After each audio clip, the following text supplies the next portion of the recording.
Greetings. Today I will present and discuss with you one of the topic from the subject MIS6313 or Information Systems Strategy Management and Acquisition. This is in fulfillment of its project course. But before I proceed, let me first introduce myself. My name is Richard Sabas and I'm taking a BSBA majoring in MIS. The topic that will be discussed today is subject strategic planning fundamentals. This topic is composed of 7 subtopics that explain the entirety of the strategic planning fundamentals. And these are: before you begin the planning, this is the first stage of the strategic planning. These are the things you consider prior in doing a strategic plan, like understanding its principle, the risk involved in major strategic plan, and how to avoid them. The process or overview of strategic planning that also includes tactical needs. Understanding all these requirements will give you a clear path of what you need to achieve. As quoted in this lesson, strategic planning takes a lot of time and a lot of energy.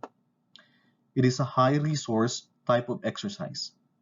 That is why you need to plan and understand your requirement first. Next is defining the strategic environment, which includes assessing the market, wherein you have to assess the market you're competing in and identify your capability and of your competitor as well. A classic tool used is Porter 5 Forces by Dr. Michael Porter, which will help you evaluate different dynamics that can affect your organization. Another tool is the SWOT analysis, which stands for strength, weaknesses, opportunities, and threats.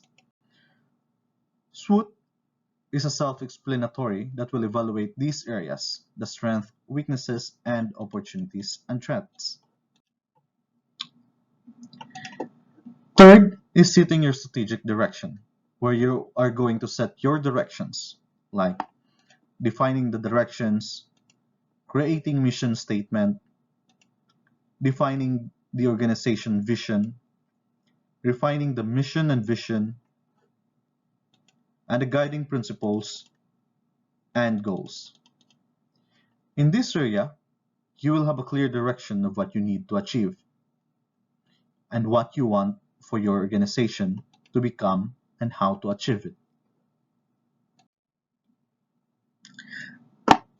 The next is you will determine how you are going to compete, or are you ever going to compete?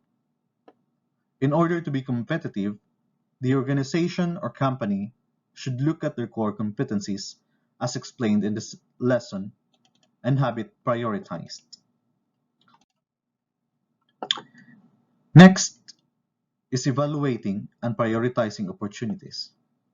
In this part, you will have to conduct deep analysis of high priority ideas, evaluating it and comparing the ideas.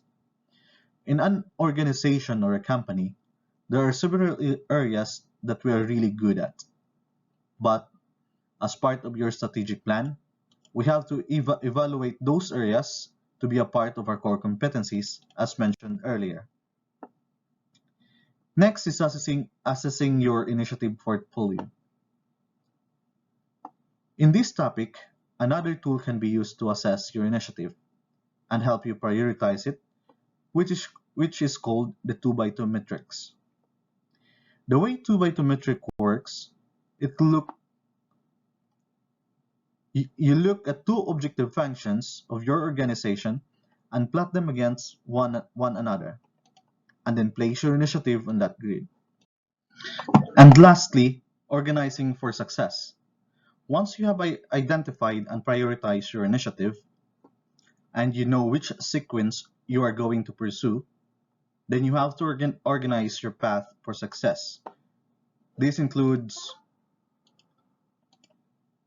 planning your resources, accountability, and running the strategic planning process. Strategic planning is not a one-stop activities. It is an ongoing process of improvements. There are large pitfalls where you can fall into during the process. And with all that presented, the question will be, what is the significance of this topic, which is the strategic planning fundamentals? Strategic planning is important and vital in every organization or company. This will help evaluate potential risk and rewards to a better understanding of what's truly possible in a highly competitive and rapidly evolving technological environment. Personally, as aspiring to be a strategic planner, the topic helps me widen my understanding in planning for the business organization. This helps us provide a sense of direction and a useful tool for guiding day-to-day decision and also for evaluating progress and changing approaches when moving forward. That will be all for this topic presentation, and thank you.